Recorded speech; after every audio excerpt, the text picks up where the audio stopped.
Hello friends, welcome to my channel creative corner 505. बऱ्याच वेळेस आपल्याला काहीतरी गोड पदार्थ खावासा वाटतो किंवा कधी जर अचानक आपल्याकडे पाहुणे आले तर त्यांच्यासाठी काय गोड पदार्थ बनवू हा सुद्धा प्रश्न पडतो. तर असाच घरी बनवलेला झटपट तयार होणारा आणि आपल्या घरात नेहमीचे जे पदार्थ आहेत त्यापासूनच बनणारा गोड साखर भात मी तुम्हाला आज बनवून दाखवणार आहे. भात जर रेडी असेल तुमचा तो चालेल किंवा रात्रीचा शिळा उरलेला असेल तो सुद्धा चालेल. म्हणजेच जर उरलेला भात असेल तर त्याचा सुद्धा आपल्याला छान उपयोग करून घेता येईल. तर चला आपण त्याची तयारी करूया. त्यासाठी मी भात घेतलेला आहे, जो माझा उरलेला होता त्याला हाताने मोकळा करून घेतलाय. तो साधारण 2 वाट्या भरला होता. तर मी एका कढईमध्ये साधारण 2 चमचे साजूक तूप घेतलंय. ते गरम झाल्यानंतर त्यामध्ये 2 ते 3 लवंगा टाकल्या आणि 1 विलायची ठेचून घातली आहे. त्यानंतर काही काजूचे तुकडे आणि किशमिशचे तुकडे करून टाकले आणि त्याला छान फ्राय करून घ्यायचंय. किशमिश छान फुलला पाहिजे.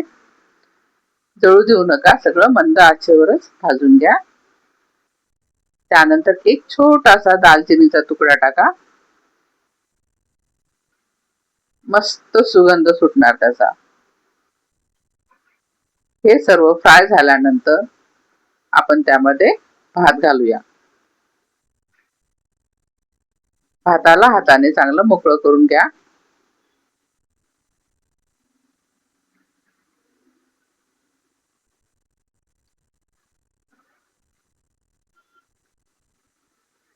एकसारखं त्याला ढवळत राहा आणि सर्व बाजूंनी त्याला तूप लागू द्या. 2 ते 3 मिनिट अशा प्रकारे हे ढवळून घ्या. 2 वाट्या भात होता त्यामध्ये मी अर्धी ते पाऊण वाटी साखर घातली आहे.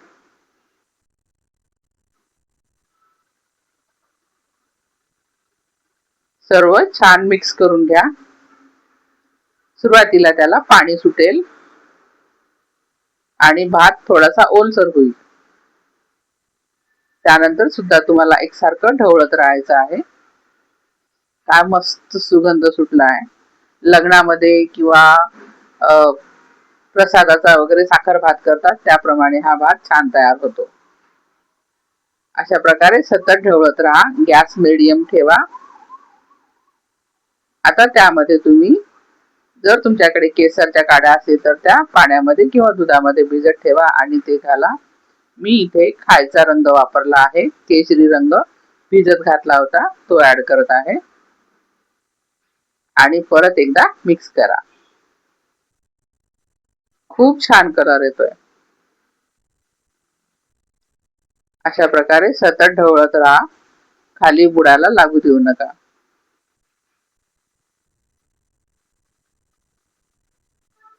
अशा प्रकारे भात हा थोडा कोरडा होऊ द्या, एकदम ड्राय नका करू. आपला साखर भात तयार झाला. अगदी 10 मिनिटात झटपट तयार होतो. वरून त्याला परत काजूच्या तुकड्यांनी आणि किशमिशनी सजवा. तर असा झटपट तयार होणारा साखर भात नक्की करून बघा. कमेंट करा, लाईक करा, शेअर करा आणि माझ्या चॅनलला सबस्क्राईब नक्की करा.